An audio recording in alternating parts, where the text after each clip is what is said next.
নমস্কার, আমি অর্ণব ঘোষ।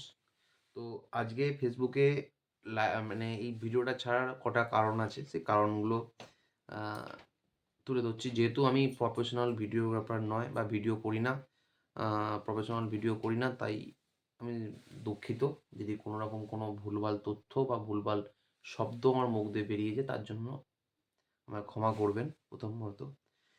প্রথম কথা একটা যেটা বলি, আমাদের সম্মানীয় পরশুরার পরিযায়ী শ্রমিক বা সম্মানীয় পরশুরার পরিযায়ী যিনি পাখি আছেন, এখন ঘরে ফিরেছেন।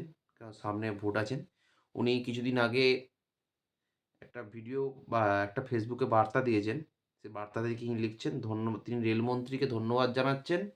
কেন? না, রসুলপুর জঙ্গলপাড়ার নিউ একটা লাইন জানেন যে পরশুর মাটি আপনার আর জায়গা নেই। পরশুর মাটিতে আপনাদের আর জায়গা নেই। তো আপনি এই ভিতটাকে ফিরে পাওয়ার জন্য আপনি একটা মাইন্ড গেম খেলছেন। কি মাইন্ড গেম খেলছেন? না, রসুলপুর জঙ্গলপাড়া যেহেতু পুরসুরতে আছে, তো পুরসুরের মানুষের ইমোশনকে কাজে লাগিয়ে আপনি ওনাদেরকে বলবেন যে, যেহেতু পুরসুরা মানুষ চায় যে রসুলপুর জঙ্গলপাড়া একটা স্টেশন হোক, বহুদিনের ইচ্ছা। কারণ এই রসুলপুর আ স্টেশনটা যে আজকে থেকে মানুষের ইচ্ছা নয়, বহুদিন থেকেই মানুষের ইচ্ছা। অবশ্য এই রেলপথ মমতা বন্দ্যোপাধ্যায়ের দান, সত্যি কথা বলতে। এটা আপনার দ্বারা সম্ভব হতো না। এই আরামবাগ রেলপথ হচ্ছে মমতা বন্দ্যোপাধ্যায়ের দান। আর সেই রেলপথের একটি জায়গা পড়ে রসুলপুর। সেই রসুলপুরের পরশুরার মানুষের বহুত দিনের ইচ্ছা হচ্ছে রসুলপুরে একটা স্টেশন হোক। তো আপনি সেই ইমোশনকে কাজে লাগিয়ে পরশুরার মানুষের কাছে আপনি ভুল বার্তা প্রদান করছিলেন যে রসুলপুরে স্টেশন হবে। আরে মশাই, আপনি নিজেই জানেন না, আপনি কনফিউজ।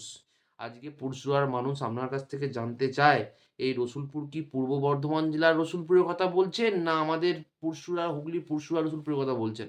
না জঙ্গলপাড়ার যে কথা বলছেন, সেই জঙ্গলপাড়া কি হুগলির চণ্ডীতলার জঙ্গলপাড়ার কথা বলছেন, না পরশুয়ার জঙ্গলপাড়ার কথা বলছেন? আপনি আগে নিজে এটা ঠিক করুন যে আপনি কি বলতে চাইছেন। কারণ আপনি ধরা পড়ে গেছেন যে আপনি মিথ্যা বলতে মানুষের কারণ আপনি ৫ বছর আপনাকে পরশুয়াতে দেখতে পায়নি মানুষ। পরশুয়াতে মানুষের কারণ আপনি যে পার্টিটা করেন, সেই পার্টির মূল নীতি আর মূল ভিত্তি হলো সেটা হচ্ছে মিথ্যা কথা। মিথ্যা অপবাদ। কারণ আপনি যদি পরশুরার মানুষের কাছে আসেন এবং রিপোর্ট কার্ড পেশ করেন যে ৫ বছরের উন্নয়ন যে আপনি কি করেছেন আমাদের পরশুরাবাসী বা পরশুরার মানুষের জন্য আপনি ভালো করে জানেন, আপনি হচ্ছে একটা বড় ফেলিয়ার। আপনি ফেল করেছেন পরশুরার মানুষের কাছে। তাই আপনি আপনার হারানো মাটি খুঁজে পেতে আপনি পরশুরায় বারবার আসছেন মানুষকে ভুল তথ্য প্রদান করতে।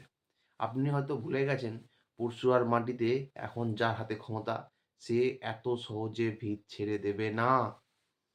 তো আমি একটাই কথা আপনাকে বলব, মানুষের পাশে থাকুন, মানুষের হয়ে কাজ করুন। পরিযায়ী শ্রমিক নয়, পরশুরার মানুষের পাশে থেকে কাজ করুন।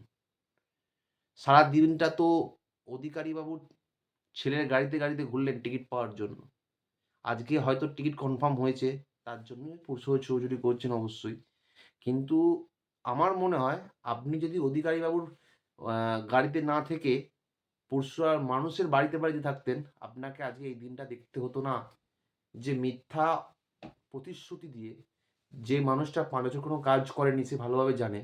মিথ্যা কথা রটিয়ে ভোটের রাজনীতি করছে, নোংরা রাজনীতি। এই রাজনীতি আপনাকে মানায় না। আজকে একটা কথা আপনাকে বলে দিতে পারি, পরশুরার যেকোনো অলিগলিতে যাবেন, সেখানে আপনি পথশ্রী দেখতে পাবেন। পরশুরার যেকোনো মানুষের কাছে পৌঁছে যাবেন, সে যেকোনো বাড়িতে পৌঁছে যাবেন, সেই বাড়িতে সরকারের পশ্চিমবঙ্গ সরকারের কোনো না কোনো প্রকল্প দেখতে পাবেন। কিন্তু আপনি কোথাও দেখাতে পারবেন না আপনাদের বিজেপি সরকারের একটা প্রকল্প। আপনাদের সরকার হচ্ছে ভাঁওতাবাজের সরকার।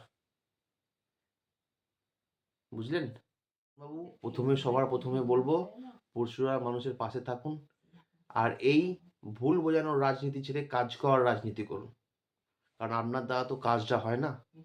কাজটা আমরাই করে থাকি। কাজটা তৃণমূল কংগ্রেসের লোকেরাই করে থাকে।